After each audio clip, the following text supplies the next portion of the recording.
Barcelona would have been a very different football club without Patrick O'Connell. His is a story of persistence, innovation, and, by the end, tragedy.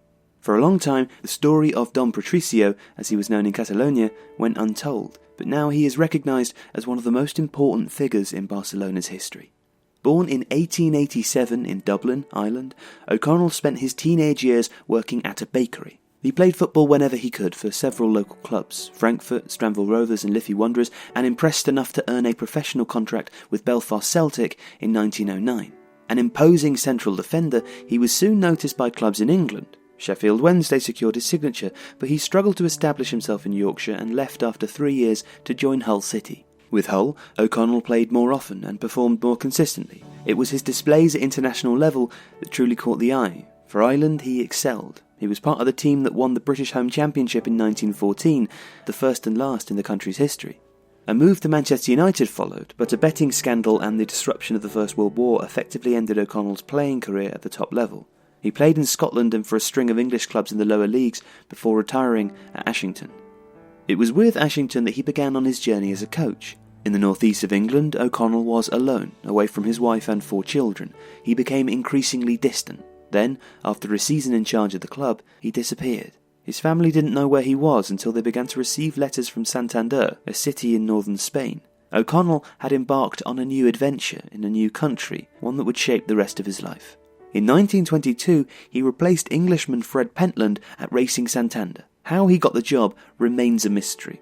He had little in the way of a reputation as a coach back home, let alone in Spain, but Racing clearly saw something. O'Connell stayed for 7 years before a move to Real Oviedo. Then it was on to Real Betis, where after 3 successful years, his reputation soared. He guided the club to promotion from the second division in 1932, and by 1935 they'd won La Liga. It was an extraordinary achievement. The team that won the title, and finished a point ahead of the mighty Real Madrid, was based on an almost impermeable defence. They conceded just 19 goals, far fewer than any other team. He changed everything at the club, Julio Jimenez Heras, Real Betis' public relations officer, said in a 2014 interview with The Guardian.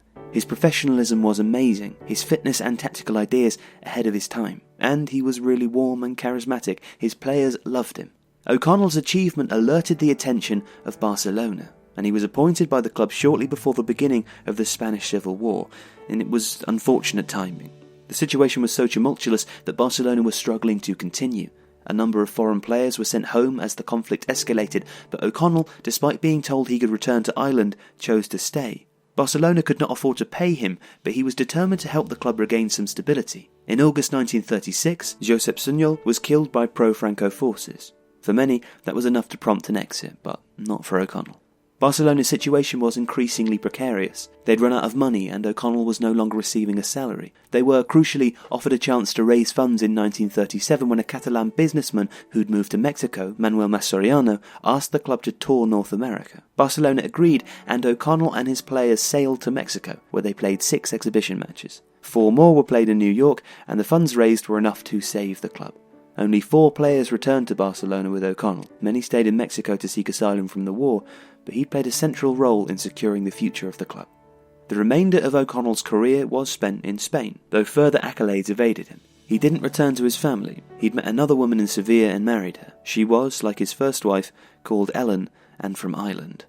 His personal life was complex and revealed a darker side. He was respected in Spain, but he'd sacrificed much to follow that path. Eventually, O'Connell moved to London, where he lived in an attic room in his brother's house. He had no job and lived off national assistance. In 1959, he died, destitute and largely forgotten. O'Connell's legacy, though, lives on at Real Betis and Barcelona.